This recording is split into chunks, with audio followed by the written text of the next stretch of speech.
Hello, Taavi. Hello, hello. Very good to have you here today. So it's very special as well because this course that are, I would say, successfully managed by the student, like all the sound you get in your ears, all the pictures that you get in your eyes are generated by the students here. And you have been invited by them as well. It's special as well because you will present yourself, but you are in a way involved into the VIA Lab program from the New Media Department. And I think, so we already got a guest to introduce their practice into the field of video games. So we got curators, we got developers, we got artists, and this time it's a bit special in a way that you are researcher, so you are making your PhD in ECA, and the specificity, the singularity of your research are related very much to video games and mental health. And or I would say maybe not especially video games, but maybe it extended, or I would say slash interactive design. You are artist. You are working with sound. I would say intermediate artist. You are working with sound, not only with programmation, but you are working very much with theater and scenography, interactive scenography, I would even say. And today you're gonna talk to us about part of your research. About creativity and mental health. So welcome, and your turn. Oh, thank you, thank you.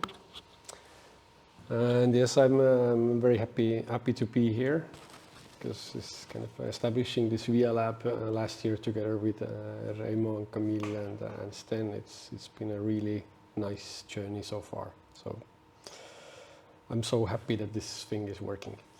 But yeah, it's a little bit to introduce myself. As Camille did a very good work already, but I'm yes, a new media artist.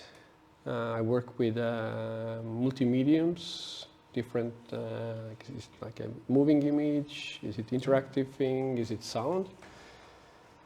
But I'm also now a second-year researcher and PhD student here in Estonian Academy of Arts.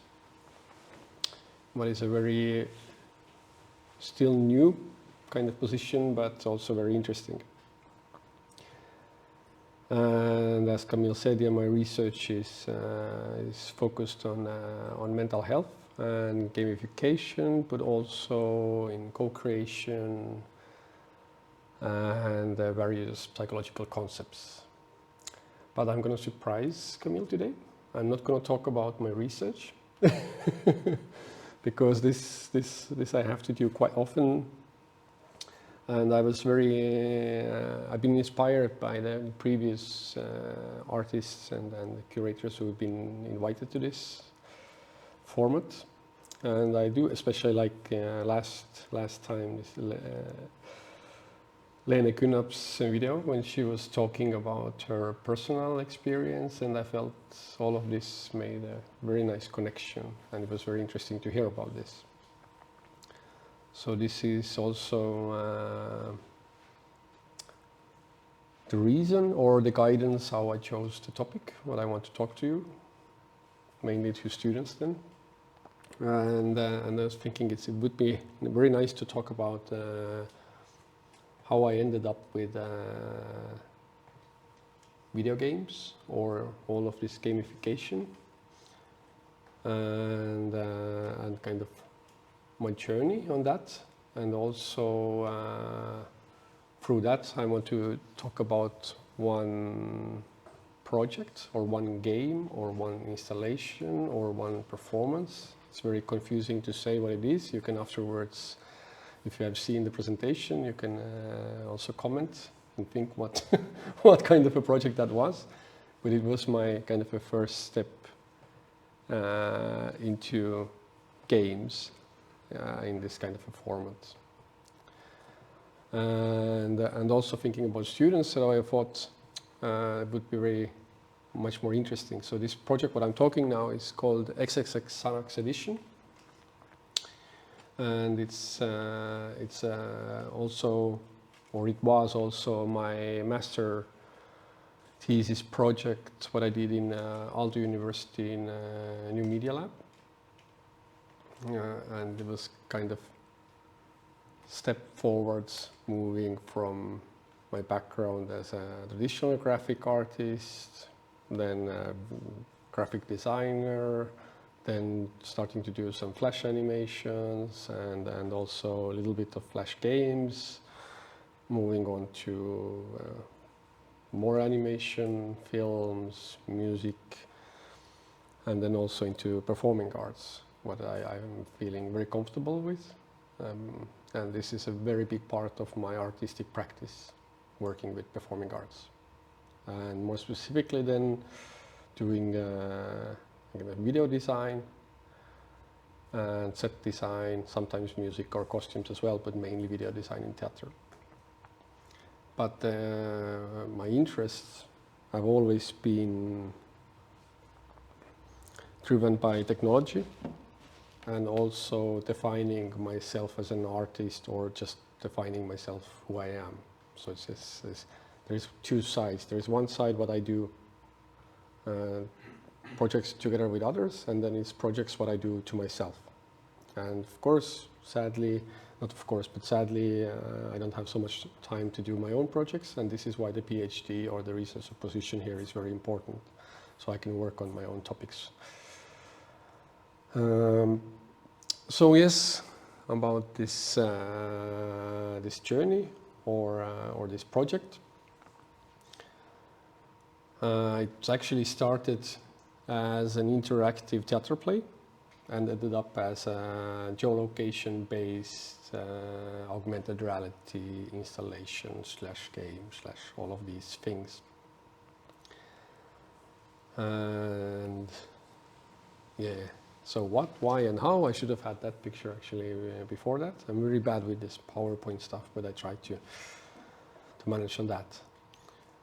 And yeah, okay, I'm just gonna jump on some things which are not too, because I have a tendency to talk too long, so I'm trying to also manage that.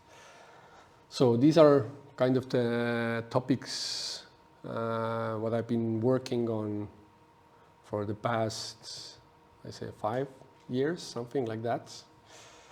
And this is mostly about mental health, depression, panic attacks, all kind of mental health issues, but also how to be an artist and creator inside of that space. And from that, it's I kind of wanted to do my master thesis. So I graduated in 2021, so not that lately, or like, but still 3 years ago. It's where I did this art project, and then the kind of the drive behind it was that I want to talk about mental health issues, but not in a very serious way, because it's a very serious topic, and I didn't want to, and I wanted it to be personal, and I didn't want to have this kind of whining and complaining, life is hard and everything is difficult. What it is, of course it is, everybody knows that, but I wanted to talk about it in more, it's funny is not maybe the correct word, but also entertaining is not a great word, but something what would provoke thinking and understanding, but also at the same time not being as a complaining. So it's a mix, and I try to make it a little bit funny at some points as possible. So yes, again, I'm bad with the slides. So kind of the background, what went into this is mental health as a personal interest. Also myself struggling with all of these issues, and I will also explain a little bit about how this was guiding my artistic work. And actually it also played a quite big part how it turned out to be this gamifying element as well. But yeah, of course, and background on that, and then working on myself.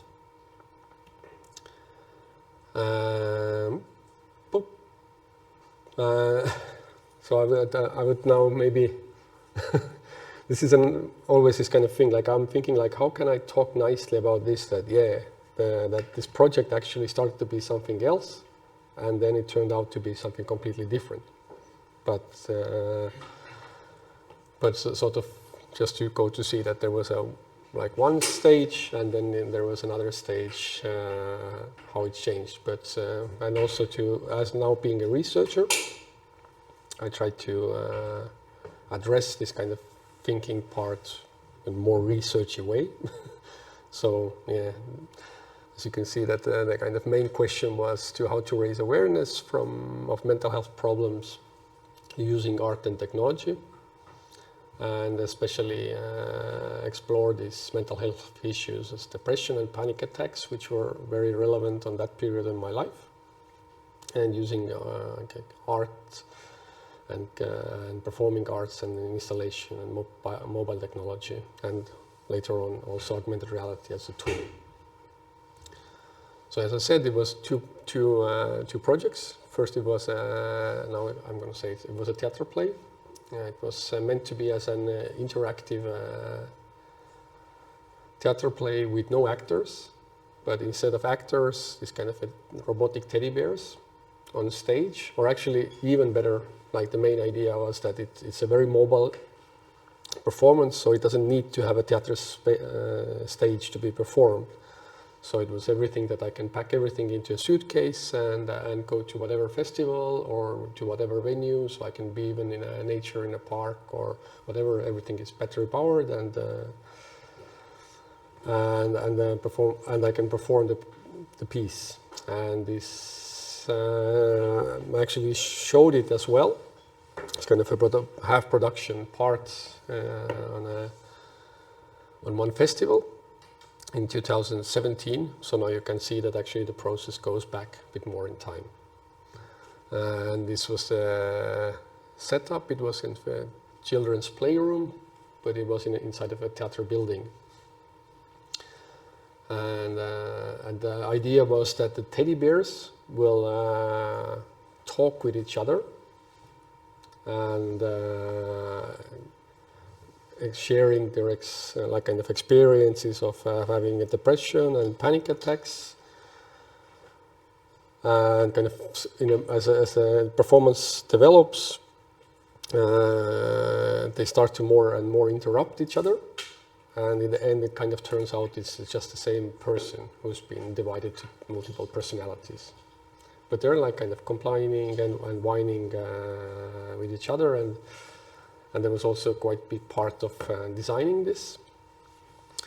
So the heart of the teddy bear was an Android phone, and this was my first introduction to Unity game engine as well. So by profession I'm not a programmer, but I do love programming a lot. It's kind of this flow moment where I can just, work on a problem for many hours and just like then, oh, I press this and this works, and how can this kind of network things work? And so it was 4 actors. So there was 4 phones, which I can control with iPads, but it's also wireless. So the teddy bears are wireless. They have a microphone, or like the speaker hidden inside of them, and also a phone. And I made this kind of a special acrylic lenses that the eyes will look even more alive as they normally are. But and this kind of a craft making, or I do enjoy making things also with my hands, because I work a lot in a digital medium. So normally it's a computer and it's a mouse, but I value a lot of sketching on paper, or if I can build something. So I was so happy with this solution, like, oh, I can combine these two things, and I can actually, you can see like me sewing teddy bears together and making these frames, and then making this special lenses. They're actually this popsicle, this pink kind of thing is this popsicle kitchen, I don't know how it's called, but you can make it at home for cooking. Mold, yeah.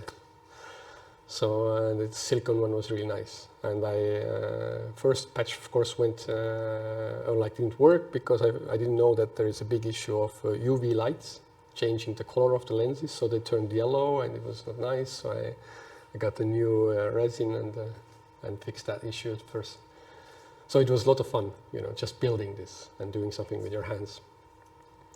And also Köhkö, näkeminen ja koordinatioon on niin et olen ilmsalt ainuke inimenen maa peal, kes suudaks iseke oma tykstes myödä sittuda, etendus, 000 Xanax Edition, NUQ Treff Festivalil 1, 2, 3, 4 juuni 2017, nuku.ee, Kalkriips Festival. So this was actually the first prototype, because I had to do a TV commercial for the festival. They were asking like photos and all kind of press material, and the teddy bears were not ready, so they kind of worked much better in the end. And then the mechanics behind it was that I can control the eyes of the teddy bears with a.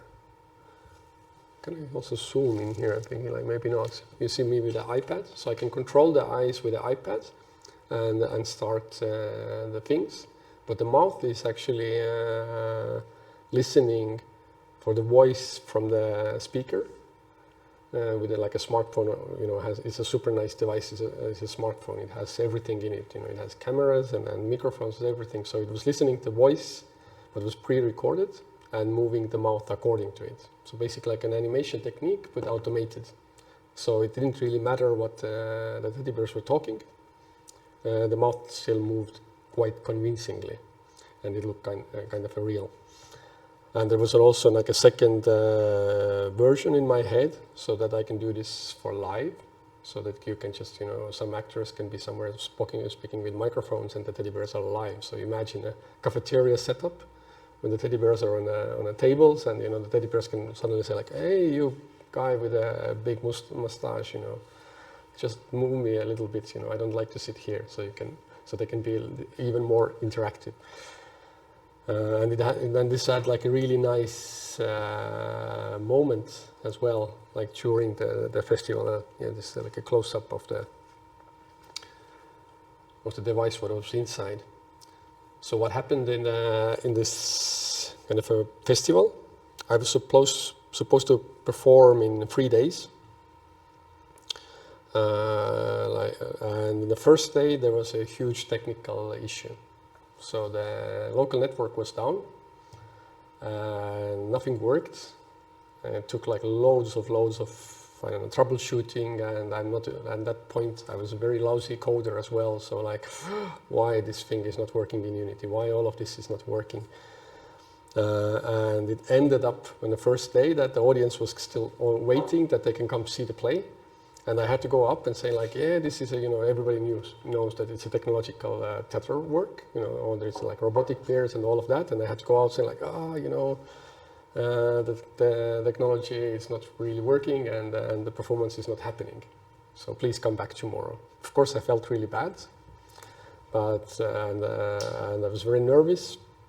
But what can you do? I have no idea how to get these things work. So I had to go to the store, buy like my own router. So I built up my own network for the next day to get this thing working. And on the second day, it was a very nice moment because of the built-in interactivity what I could do with the iPad. So I was sitting in the audience. Like, who knew that I'm the performer? But it was an international festival, so a lot of people didn't know who I was. So I can just sit in the back, And the performance started, and it's because of like small speakers, so the teddy bears were not speaking very loudly, so the audience was very quiet. And it was a small space, so it was nice that everybody quiet, just listening and watching what the teddy bears are talking. And then at some point there was two audience, or like two girls who were late for the play, and they opened the door, what made like a horrible noise. This and so I can stop the whole performance and move the teddy bear eyes to with my fingers to look at the two girls who were late. And when they came, everybody sees the teddy bears and also the girls, and then I just intentionally took the time very slowly, moving the eyes like the teddy bears are looking exactly where the girls are going. I can blink the eyes and I can move them slowly, and then when they finally sit down, teddy bears look at each other and kind of yes, okay, blink the eyes, and then the play continues. So it was kind of a very nice system. And even though it was still in a production phase, so there was like some dialogue things what I didn't like, but this is like a normal process. I think that if you do something, you're always thinking like, oh, you can do it better. I can still fix something. I can write something, some text a bit better, or something can be more fluent. Maybe this time, lot of things. But also as this is a master thesis work, and it's also always a good opportunity to say this, that at some point you have to stop and just this is okay, and you have to give it away, and then finish something or start a new one or make a new version, but at some point. And that's why this kind of a theater work is always, I think, working well with me, because it has a very tight deadline. It is a premiere, and a lot of people are involved, so you cannot really postpone things like, oh, I will have another week or I have another month. So it's not possible. The tickets are sold, people have to come, so you have to finish. So the pressure is always there. But with this this project and all of this, like this technological thing, and also in the same time of having extremely bad kind of mental health problems, or like basically really depressed. Also panic attacks came back a lot, and I didn't continue the project because this kind of and it was very strange for me, because and to understand like what is happening, and it took a bit time, as these things normally take. I just stopped working, and because the deadline was the master thesis, what I can kind of, it's not a premiere. I can say like, oh, I'm not defending this year, so I will like, maybe postpone it a half a year, maybe 1 year. Ended up being pushed forward like 3 years. And it took me a while to understand that I, in this condition where I was, that I cannot take the stress of this live performing and things not working, even know that I'm not myself on stage. And I normally don't have any of, like, I'm not afraid to be on stage. I've been even in contemporary dance performances, I've been dancing on stage. It's really, there is no issue. But on that moment, like, I realized like I cannot do it like this, and I want to just stop all of that. And even, thinking like, okay, like if I don't graduate, what happens? Really, nothing happens, right? So, but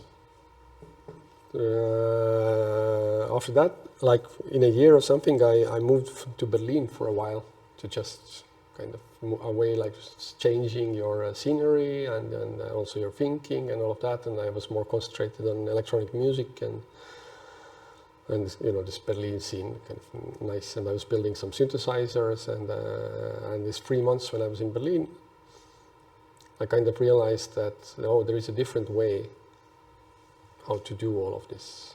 How can I do this and I came up with the concept of doing it as a kind of augmented reality installation. And this gave me kind of an opportunity to take myself away from the process, so I don't have to be performing. I don't have to be even near when people play it or watch it or whatever. I just do something and it's there. And then I start to build the second version of this installation. And as you see, like the teddy bear is still the kind of protagonist or the main character. And this is also because like a lot of us probably have a strong association from our childhood of having some sort of a soft toy. Like, of course, in Western culture, it's quite often a teddy bear, but it can be whatever. But I did have, I had a teddy bear. And this was also one of the reasons why, from the beginning as well, the character was chosen as a teddy bear. So it would make the audience or a player or a watcher or an experiencer have a bit easier to relate to an anime, like not a living object or an actor, for example. Because so not a chair, a teddy bear. So then this was kind of the justification in my head, so it's easier to relate, because also some of the stories were from childhood, as normally, all these mental health issues have some roots somewhere when you were younger. So yeah, checking the time, trying to be on a spot. So the next step then was that I made this, like, I used the same text, but I built a different medium around the thing. And it became to be a mobile app. And there was one more extra layer added, and that was like walking in real life. So very similar to Pokemon Go. And there is also, of course, quite a lot of research how Pokemon Go helps with just overall health and also mental health, that people started to walk more and all of that. And also at the same time there was this, the COVID pandemic started, so people were not all gathering together, so it was this individual experience as well. So I made this geolocation based installation. I will show also a short video about this, but it had two locations. One of them was in Tallinn, in Hirve Park, and there is another one in Odaranda in Espoo in Helsinki, where Aalto University is. So that, and of course, it was my kind of Unity skills developed a lot during all of that. So I'm like thinking, oh, I could use some Google API to integrate into my app, and the augmented reality thing actually started to work really well in the end. So because between that, before I started to do this, I already had this idea, and I did two kind of test versions of similar things, like geolocation based and also augmented reality. So I was quite lucky that Goethe Institute commissioned me to do an artwork for their forest project. So it's kind of a app what had two locations, were in Tallinn and in Tartu, and people could also see. But it was a collaboration between like my idea, but the content was not completely done by me. It was only the visual side was me. There was the contemporary composer or musician Heinbach from Germany, who made one installation. It was in it's kind of Freedom Square. It's a virtual forest where you can walk around and find different animals, and if you have seen all the animals, they gather around you and sing you the whole composition. And there was another one with a Finnish musician. What was it's kind of a circles when you didn't even actually have to use your smartphone, but you can just listen where you have to walk. So it's and then the third one, but was texts from Finnish musician Ville Hyvänen. Nice to say names as well, to recognize these are like my friends and super nice people as well. And then it was the third one was together with Peter Lauritz, who's a photographer, but also kind of a thinker, semiotic. So it was this kind of talking stones. So he was just talking about forest and relationship with technology, and this kind of half sci-fi, half philosophical texts. So I had many iterations of getting this system work well. So first it looked like Pokemon Go, also the map and everything, but for just people to find locations and walk around. So people are used to interfaces like Google Maps or Apple Maps, and they look like this, like that one. So this to find the location in Tallinn using a Pokemon Go type of Mapbox map, it kind of, you know, like kind of the feedback was not so good, and the Google Map is also much faster. So it was very nicer, and I tried different versions of how you can like place objects which are specially kind of anchored to some geolocation. But living here in Estonia, you can see that if it's a cloudy day and there is no sun, then the GPS satellites can position you around like minimum 50 meters of wherever. So if you tag an object in a certain location and somebody comes there, and it's actually, I don't know, 50 or 75 meters in some different location, it's quite hard to find. So with Google Maps, I had a different system that it actually tagged this when on a map where you are, and the object was not anymore geotagged, but just your location, and then it kind of launched the location. Yes, just some maps. Now I can also show you a small video, so you will get the idea how it worked. And you can see it nice. It's filmed in winter. And on the right side is the app screen, and on the left it's me. And I have a 360 camera attached to my backpack, so I can just film myself, because my daughter, who was supposed to film me, had, I don't know, some schoolwork or whatever. So it's kind of nice, you know. And again, of course, technology, you know, oh, I like it, 360-degree camera. Days when you don't get out of bed. Moments when you can't stop crying. Day after day goes by, and you don't even care. Are these coping mechanisms? Is the brain trying to help us by avoiding negative experiences? Ooh, that's a shorter version. So anyhow, there is this, I'm cutting this as an editing, I put the wrong one. But anyhow, the idea is that all of these locations have a different story. But my favorite one is kind of this staircase thing, because it was also the first one what I made, so I liked it a lot.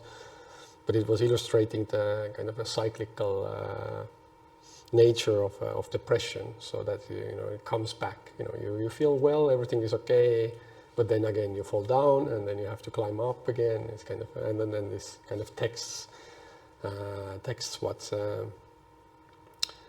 like. I want you to see me, to care for me, to just hold me in your arms. Please don't talk, just be there for me. Yeah, this kind of. But as you notice that the voice is also kind of robotic, so it's not anymore.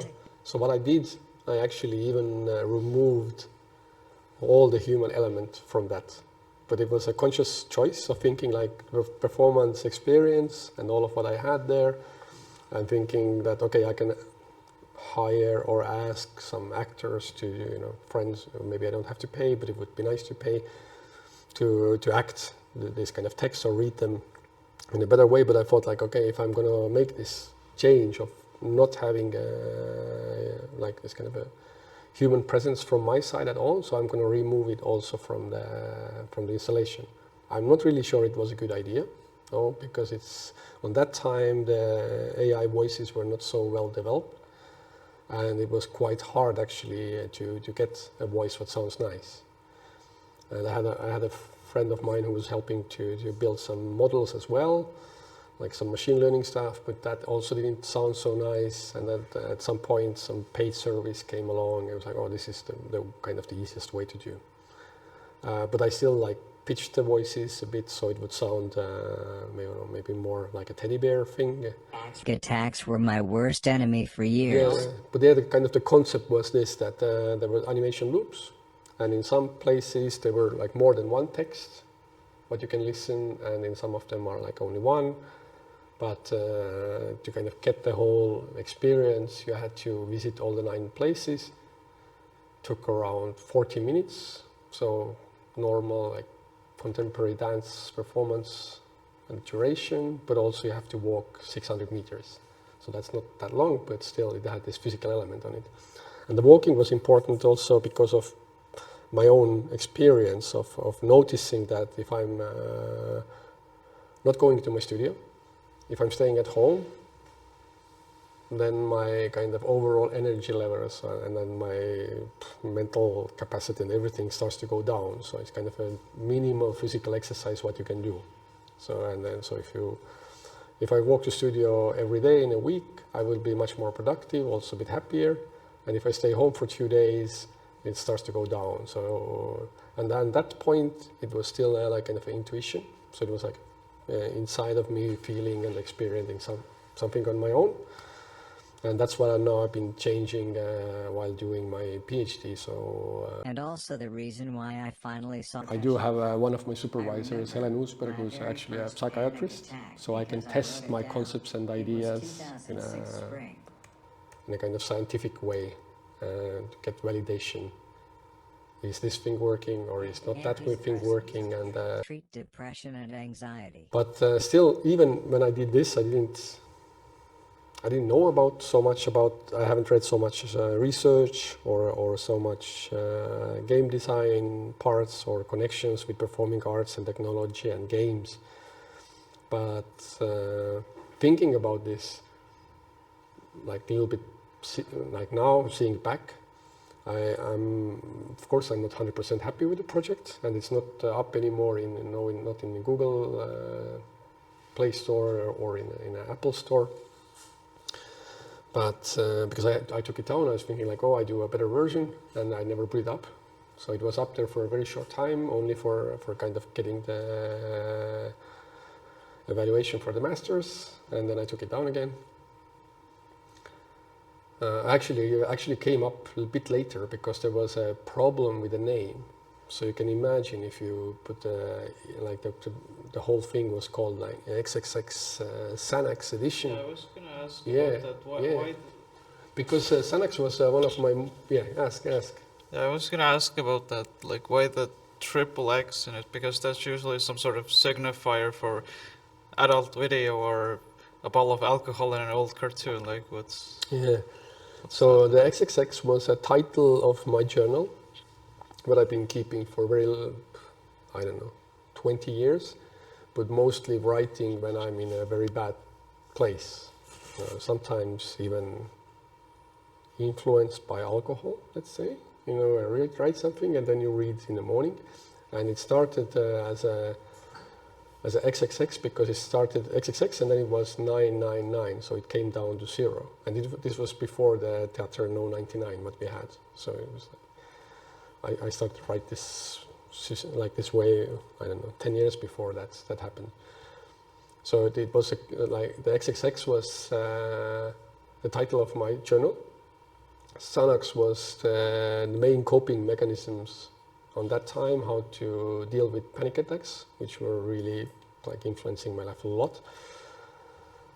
And so then this edition just came on the end of that. But getting this through, for example, Apple Store, then I already learned through this Goethe Institute Forest project that you cannot use any words, even in the info, what is like, for example, COVID-19. It turned out that only there is a couple of institutions in the US who can use that name. You cannot use pandemic. You have to, if you want to talk about this, you have to find a different way how to address this. But I understand. I think it's a very good thing, because otherwise there would be like 100 apps that you buy, which, I don't know, €5 and watch this screen for 5 minutes and you would be cured or something. This is good. Like, this was not happening, but still, like Xanax is a brand name and a prescription drug. But it ended up like this, that we had like quite a lot of emails going back and forward, and in the end I sent my thesis, which like it was not that long, maybe 100 plus pages, was saying like, this is an artwork and this is all of that, and finally I got the permission that I can use it. So I didn't actually think that it goes through. I think like, I just try. But yeah, I managed to go through that as well, and then actually went to this, but what you see in here, this was what I showed on the presentation in Aldo, so it was waiting for the review, but I got it finally. It was quite nice. Because this is kind of the process of publishing something in these mobile stores. It can take quite a long time. So my advice would be that to do almost functioning demo and then afterwards update it. It's a bit easier, and of course there's like this. You can now update things inside of the app as well, but with some geolocation-based things, there is another issue. So for example, with this as well. So even in you could add the email from Google or from Apple that we cannot test does it work. Like okay, Google doesn't care so much, but Apple cares, and say like we cannot test does it work because we are not in Tallinn or we are not in Finland, and then this is like. So I sent videos like how this works and kind of proving that this works. So it's this kind of technical process, but also interesting in a way.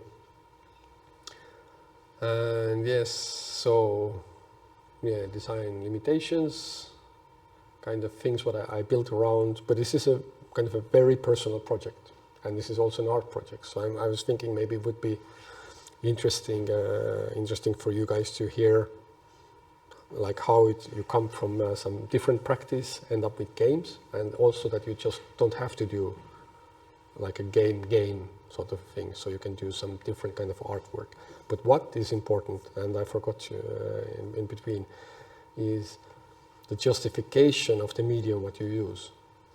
And this is, to give some examples, it's like if you want to tell a story, quite often in my work is that I want to tell a story, then why you use this medium? So would it be better if it's a book? Would it be better if it's a movie? Or would it be better if it's a game? So do you have any idea why games, or like what is so big difference about games? Games are interactive. Yes. And and also they kind of need your input.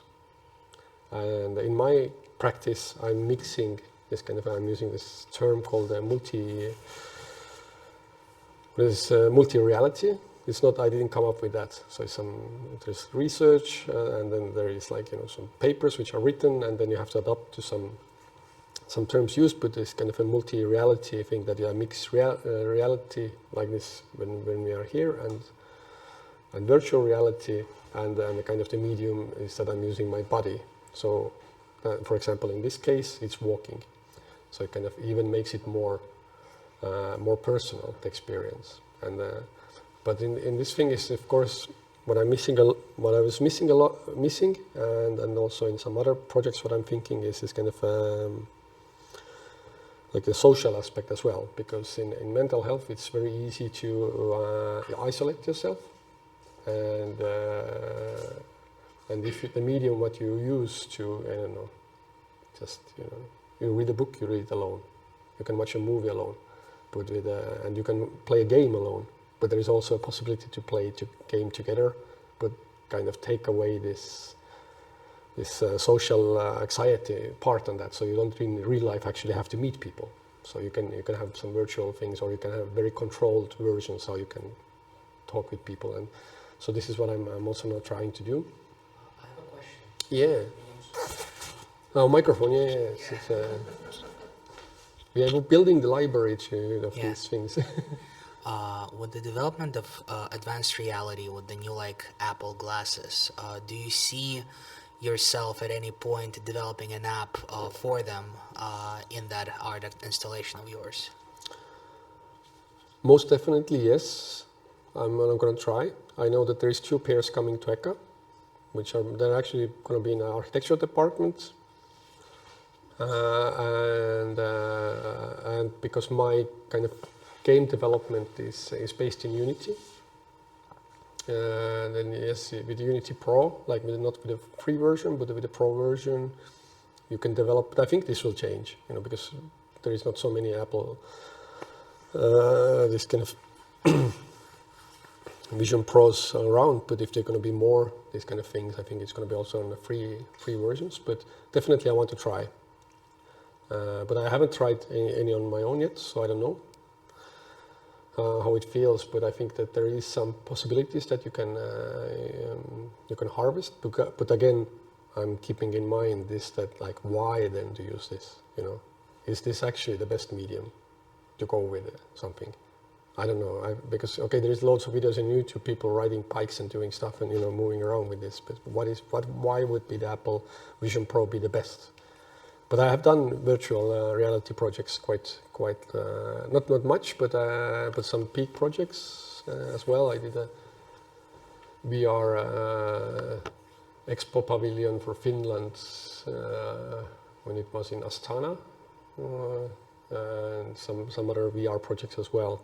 But again, Unity based. You can also ask why I use Unity, because thinking from the last time when it was, oh, we're moving to Godot. So you want to know why I'm using Unity? Okay, all this kind of things what have been happening in between, like this monetization and how they want to ask more money from developers or artists. Of course, it's super bad. But at the moment when I started to use Unity, I think maybe 2016, 2017, I was looking for both Unreal and Unity. And the Unreal user interface was so ugly and so badly built at that moment. I know it's better now. Of course, I keep myself informed. I watch videos. I also sometimes open some stuff and check. So the Unity just looked so much better. Like all of the UA design, it was just so much better. And it was at that moment. It was not, of course, completely without bugs. It's still not, but it was as a system. It was working better as well. And another thing, of course, is that I'm a Mac user. So that would mean that for Unity, it would, like for Unreal, it would make sense to use a PC and a really powerful graphic cards, some NVIDIA things. And I have tried this also with Unity as well. Got a huge kind of a rack rig from my friend from China who was like built this kind of huge box. It was like because he was doing some real-time machine learning and virtual reality building together, so it was like a huge machine. It was quite nice actually that the first time when we tried it in the studio, it was like we put it to the power plug, and then it was like a puff of smoke, like smoke and sparks, and it was like, no, this is, it happens in the movies or in a cartoon. But it turns out that the cable, the normal cable what we were using, we just took normal power cable. And it was too weak for the computer. So like, because whatever the power block assembly thing, I don't know, it's in English, it wanted much more power, so we had to have even a special power cable. So it was just like, but yeah, it was fast and it was fun. But again, in my work, I move around quite a lot. I like to travel, so there's kind of a laptop setup what I have now with this. I still have a M1, but I have the maxed out M1. It's super fast still, so I'm kind of stuck. But yeah, kind of this was one of the main reasons to use Unity. And also another thing what I'm now regretting for a 3D stuff, I'm using Cinema 4D and not Blender. And I think Blender is a much better option. But when I started, like I had to make at some point a choice, even before, like, I don't know, 2000 something, which program to use, then at that time Blender was just a mess. And then Cinema 4D was like, oh, this is so nice, I can press this, and it simulates physics in real time, oh, so nice. But now I'm thinking of this has to change, so I probably have to move to Blender. I like the idea of almost like a freeware. I understand extensions and things cost, but it's similar with Unity. So quite often I don't have to program everything myself. I can buy something from the App Store, or if I have to really quickly just test something out and thinking like for me it would take 2 days, but it costs €5. But when you do your own work, I really prefer to design everything myself. So well, this is also a photo of all of the teddy bears almost together. But in the end, actually, they turned out to be grayscale. So but this was in some production phase of testing out some stuff. So yes, and this was the quote. Actually, I have 2 quotes for you. What inspired me to do work on this, or think like why as an artist, or what kind of topics would interest you, or what kind of things you want to work on. So in my case, I really want that my work would make a difference. And the difference in my case is just that I want the world to be a little bit better place. I know it sounds very naive, but you know, what can I do if I'm such a naive person? And now it's like, it's even better if it's scientifically valid. So I'm a very, say, like science based believer. So I need to have proof how things work, like why is this, to understand how your brain works, what are the mechanisms, how you can do something. So this kind of a research together with a psychologist, it's a super nice thing. And about quotes, I want to give you another one as well, what I really like. It was, but all of you probably know Stephen Fry, right? Kind of an actor, writer, thinker.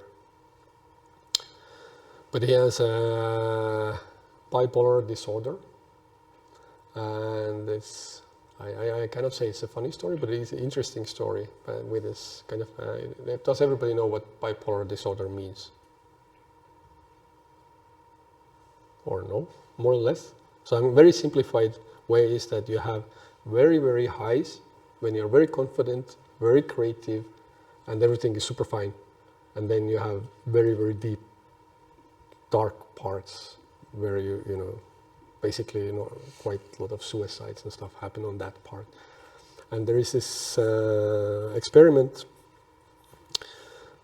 quite famous experiment, I think it's called button experiment, but maybe it's a different name for it. But the idea was behind this that for people who have bipolar disorder, if they're presented with the opportunity that, oh, there is a switch, you can switch it off, would you press it?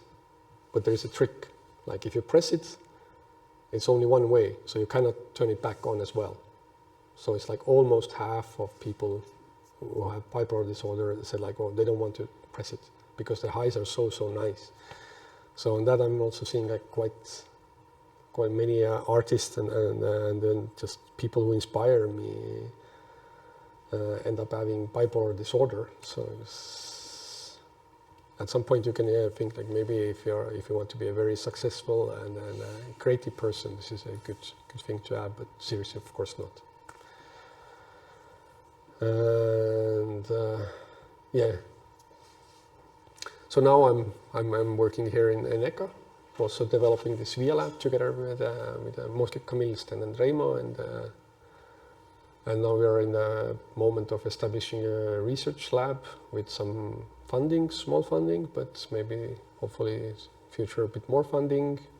But inside of that we can do this nice game courses and then I recognize some students from the last autumn as well, and I really want to inspire people of, you know, making things with a meaning behind it, and even better if it can be proved in some scientific way. So kind of not just a pretty picture, but a pretty picture with a really good idea behind it. And I think also this, in my case now, I started this research journey with the idea that, yeah, I'm going to design this sort of a game, and then I'm going to make this sort of a game, and then I'm going to test and also use in-game metrics and stuff to see, does it actually work? But during also this ECA time here, even though I was teaching here before as well, but together with this VIA lab and the PhD, this kind of a co-creation or even using the process itself as, I don't want to say a therapy because I'm not a psychologist, but this kind of a process of creating something can also have a very positive effect on yourself. So, and I'm a very good example of that, of working with projects which are actually helping me as well. And in many ways, you can find different ways how it goes, and it can be mental health, or it can be some other social issues, or be just something very personal what you do. So I'm really, not really, I'm just I'm encouraging you to find ways of working, but would have a meaning also, like a bigger meaning for yourself as well. I think it makes harder things also much easier. But that's again like a flow theory thing that that these are the moments where you are truly happy if you put also some effort in it. So this kind of parts. So, and 1 hour, good. Do you have any, I'm just going to check my list if I missed something what I want to talk to you. I have a question. Yeah, questions from the students here. How did you do any testing on other people for your app? And what was the feedback for your app? Yeah, I basically there was 3 apps with a similar kind of mechanics, but only like 2 of them, the Goethe Institute one, and the other one was for Biotopia and Tallinn Design Week, kind of this art project things. The Goethe one, yes, had feedback, and this was also why I changed, for example, the map system. But also I was not yet like efficient enough in Unity to build meaningful like in-game metrics. So they didn't really work well, and the data was mostly gathered. Okay, I can see how many times it's been downloaded or how long time it's been played. So basically the basic Unity thing. So I didn't manage to get the in-game metrics working, but it was also like there was a deadline, so I don't know how to, and there was not ChatGPT, so you cannot use that either then. So I didn't get this sort of data, but also I was not like, I don't know, educated enough to do something with that data. But I get user feedback, yes, like how to change things but for this Xanax thing, because I was, it was a very emotional thing to do, and also that the stories were very personal. But even though I still wanted this to be more in public, and I immediately went to this, so that I have to still fix something and make version 2. So not too many people saw it.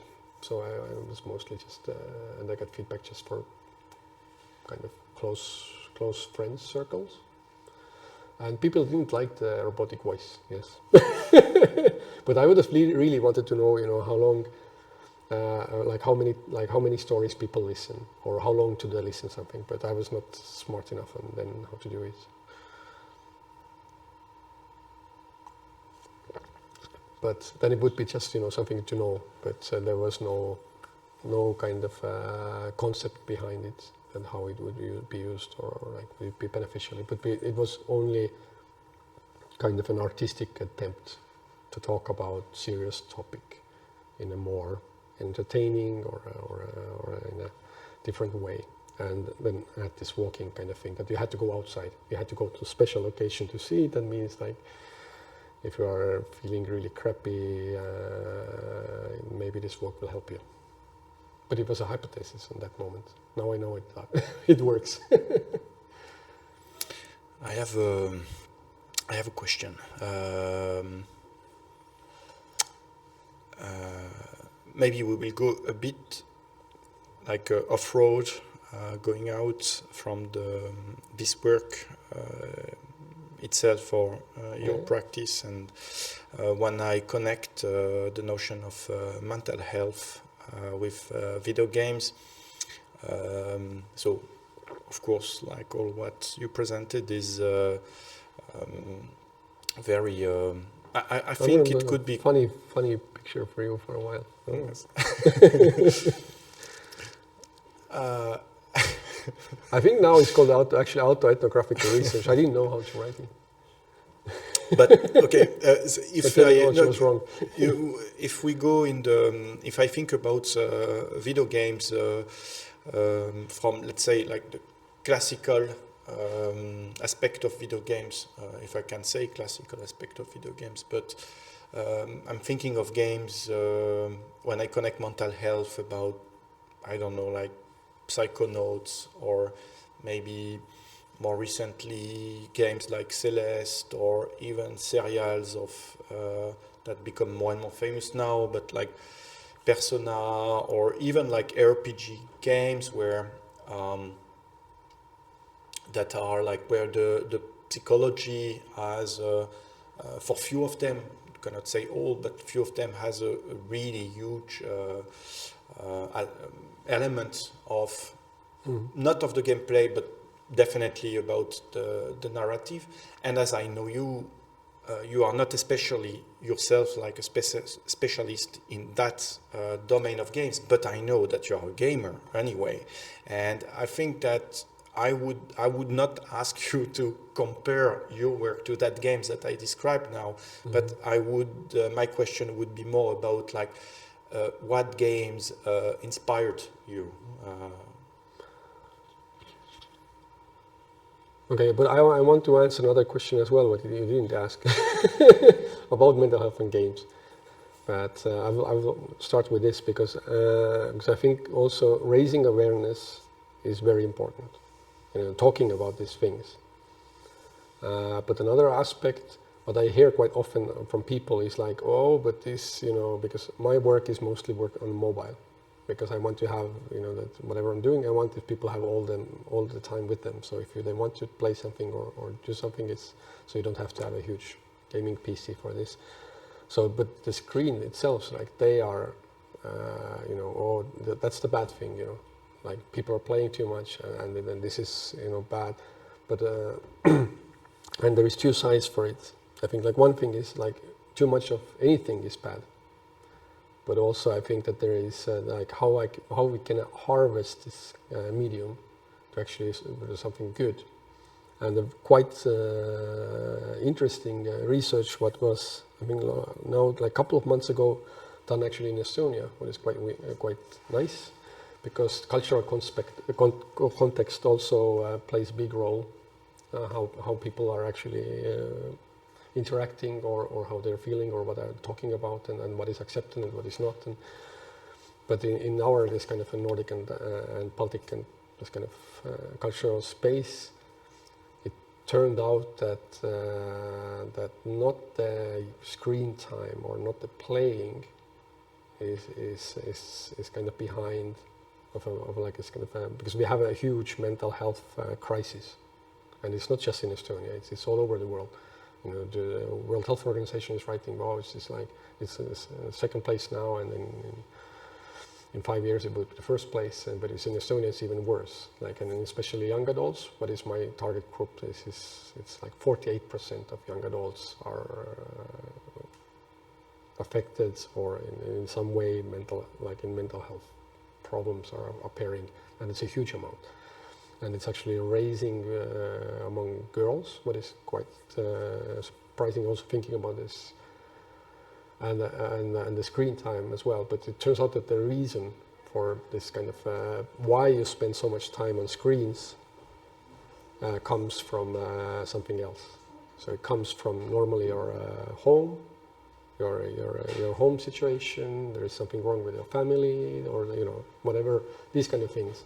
So this is one side that why people spend so much time behind screens, and also there is I think more and more of this kind of social acceptance and social anxiety of that the kind of a screen is actually the medium how you get social connections. This is how people talk to each other, how to find new friends. You find these geeky friends who are playing the same game. And then you talk on that, and then of course there's disabled people who cannot go anywhere. So I think there is so much good in that, but the point was that this kind of overuse or too much or being addicted to whatever screens or or whatever bad behavior to you, normally the reasons come from somewhere else. So you have to deal with this, not to say, for example, I don't know, you're a kid like, or somebody like, oh, don't play the game, you know, like you're too much on playing this game, but you have to know like why, like why is this happening? But yeah, but what games inspired me? Of course, I'm trying to play as much as I can, different games, and I'm also especially interested in games which are work together with a kind of a scientist and psychologist, you know, like Super Better, or now I'm playing this Betwixt thing, what is kind of a story-based thing, quite interesting, a bit boring, but still I think it's a good effort of this kind of emotion regulation. But maybe it's boring because of just, you know, mine. I think like these kind of specialized games are very interesting, and as you have also probably seen, that if something is very specialized, like very narrow only, like if you do it, this is only my thing, then somehow it actually talks to a lot of people, because people just relate, and that's a human nature. But yeah, I think that there is my favorite game so far is Longing, what you play for 400 days.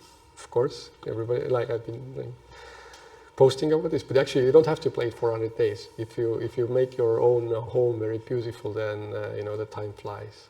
So I ended up playing it maybe like 3 months or something, a bit more, but it was still very nice. This kind of emotional attachment what I got with the shadow, the protagonist of the game. But I got into games, or like thinking about this, it was just like a logical step of storytelling. It was from, you know, writing stuff and working in theater, doing animation, doing films, then doing again more theater, then being very interested in technology. So then doing like technology or like introducing as much technology into the theater space as possible, doing some real-time stuff. And also lately I do my theater work as a game. So I play the game, like the set design on the same time as actors on stage. So if the director or like all of us to sit there and think like, oh, this didn't work nice, so it's like, okay, let's do it again. And then you can also play the visuals for the theater play, and I can give it, like last year I did this Metamorphosis with Taavi Varm, with the director, and I just said to him like, okay, you play it yourself, you know. This is the game, this is the setup, so if you want to change something, so the director can play it. But so kind of multiple uses, but again, I forgot to say that I really love Amanita Studios' work. I like Samorost most because it's just so beautiful. I like the music aspect of that, and also music is the best tool, I think, to express emotions, or even better, change them. Right. And so I think in my case, the best, like my favorite kind of, or the starting point is Amanita Studio, Samorost series, and all of their games as well.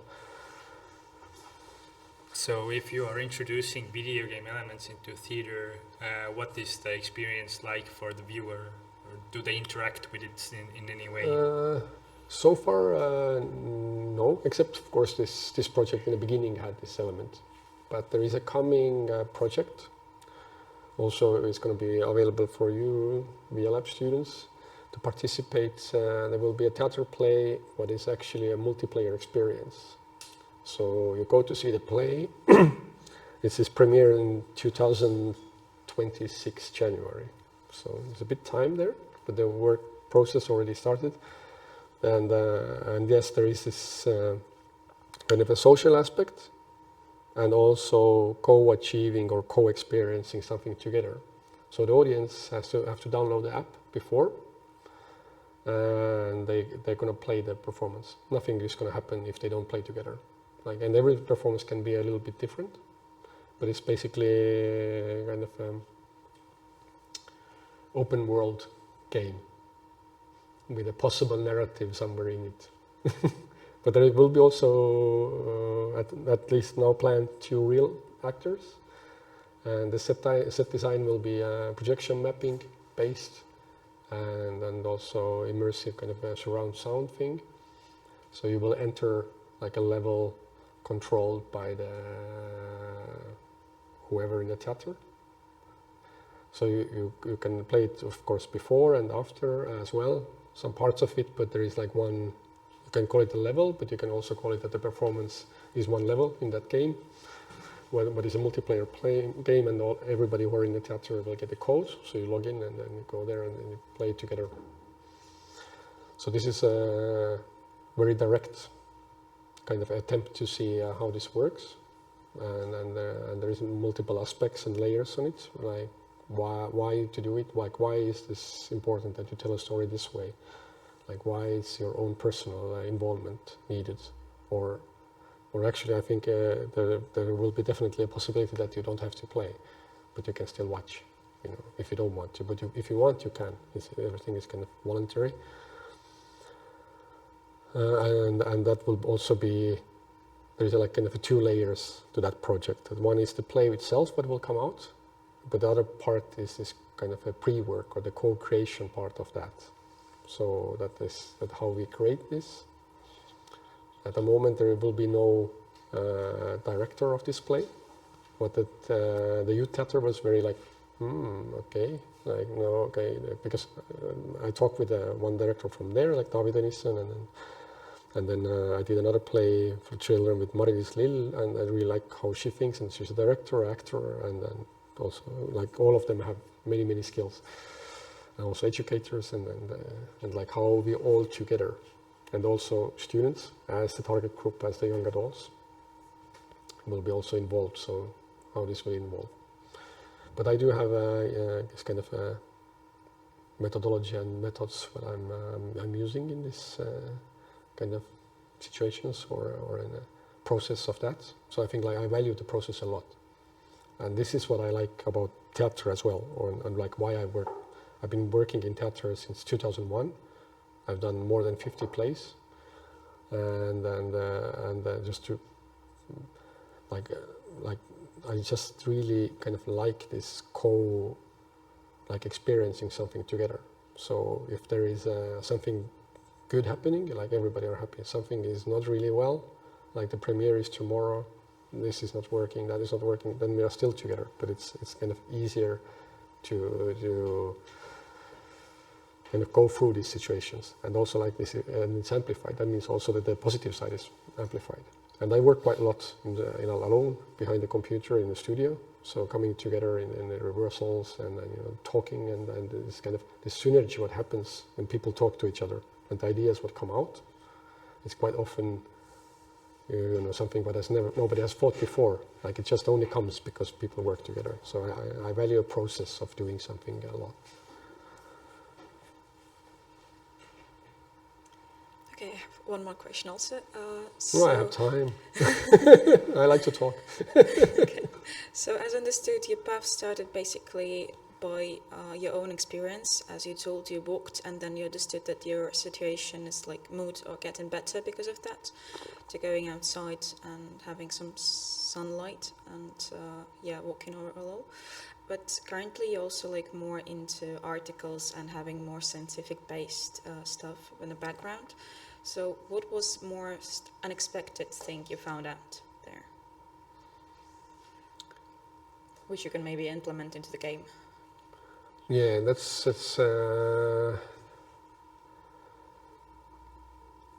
I think it's actually quite obvious, but it's I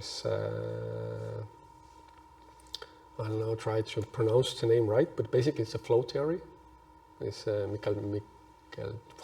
I have a trouble. I think everybody has a problem with his name. A super nice guy, but how much actually this kind of a successful game is based on this kind of flow theory rules, and there is of course a lot of literature about this,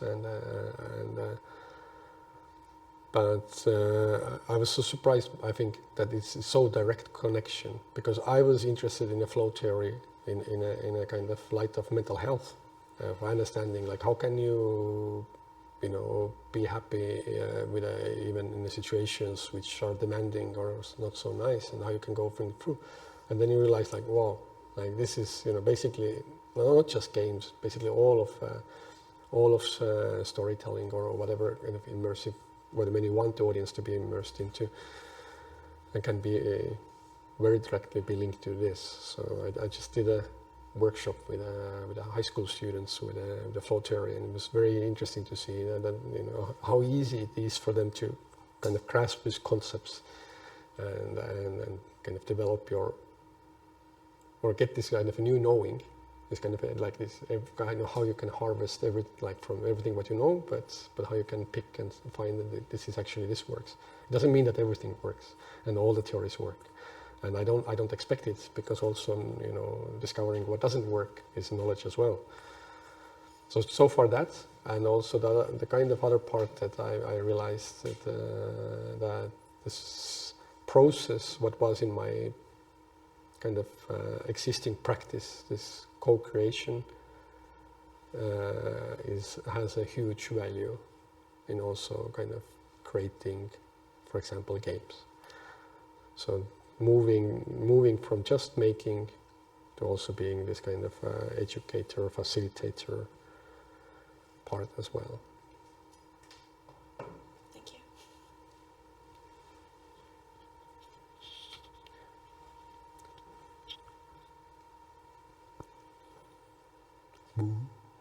Thank you.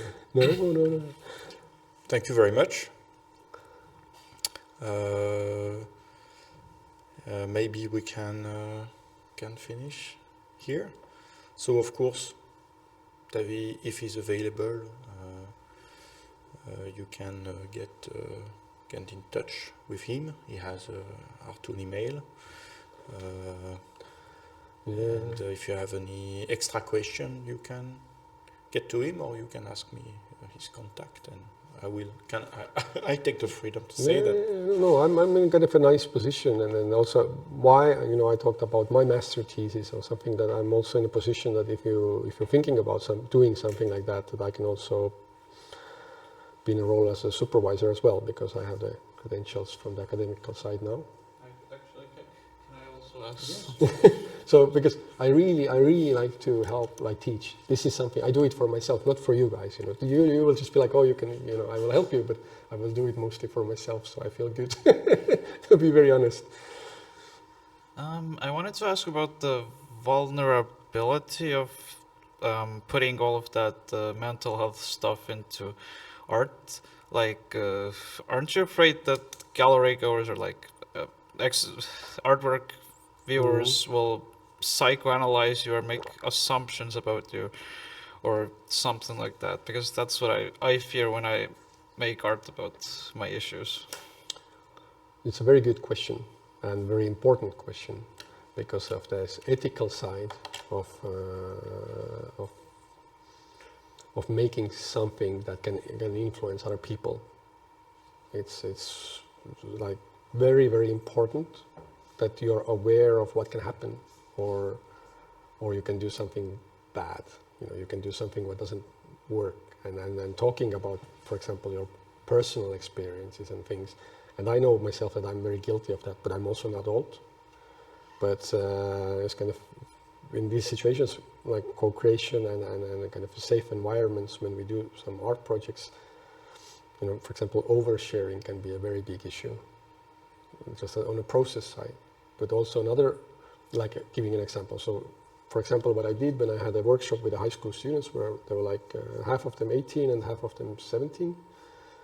And it was more complicated even, because like half of them from Estonia and the other half from Lisbon, Portugal. And they have to like understand like all the ethical things. So I have to, as a researcher, all this, that they have to sign forms, and I have to explain how this all works. And I think it's also kind of an important tool to tell them like how they can understand this. But on the other side, because we were dealing with this kind of mental health issues, and I was thinking like, something can go wrong. I can do something what is going to happen. And So I contacted the school psychiatrists as well, telling like we're talking about personal issues, so I can make this kind of safety nets to be as prepared as possible, but you never know. But there was a case, and then one girl started to cry a lot on the first day, and I was like, oh no, this is exactly what I was afraid of, what will happen. But it turns out it was just like a personal relationship trauma, and then she afterwards wrote me that, oh, thank you, you were so nice, and all of this. But there's another side. For example, I turned down a project in autumn because it was a theater production or theater play with the same idea that we can do this kind of a multiplayer thing, but it was for children, and children are like 7+. And the play talked about very serious topics about life and death and violence and war, and I cannot do it because there is a chance that I will do something wrong, you know. Like if, for example, one of the kids finds that the violence is a solution, you know, even if it's 1 in 10,000, but it was kind of my fault because I built a game or I made an animation, but kind of gave this impression that something, you know, that this kind of behavior is okay. So I don't do it. I consider it very seriously about these issues and all the ethical issues.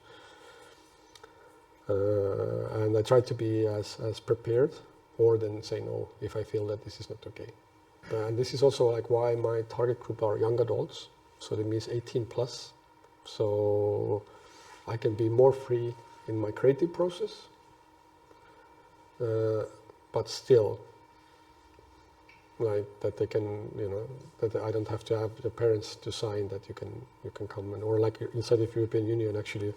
13 and up, you can mask your game as an internet-based service, and you can get younger, like 13 and up playing it.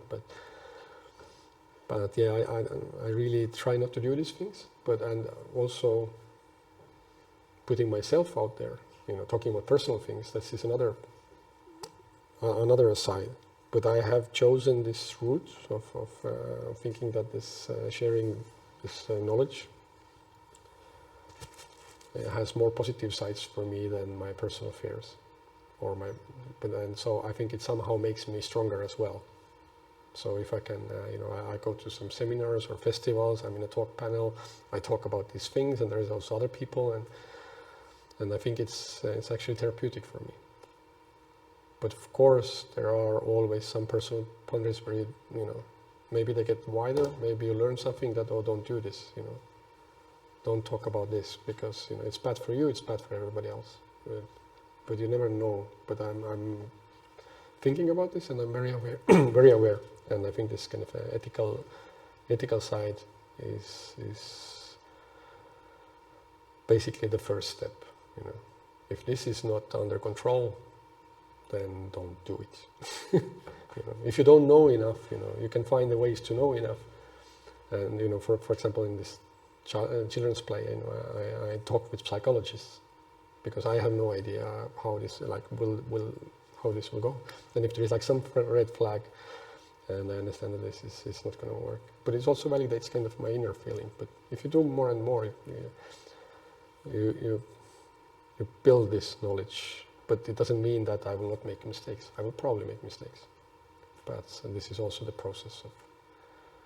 So far, I've been quite happy in this, or quite lucky maybe also, I don't know.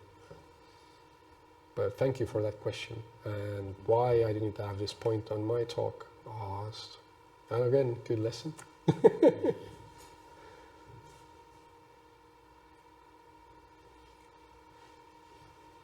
Right.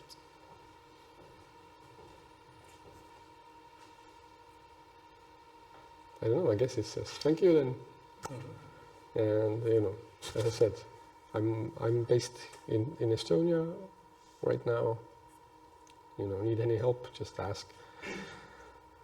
And I'm also, don't worry about this. I will say if I'm too busy. I have learned this for a very hard way of saying no. But probably we will find a solution.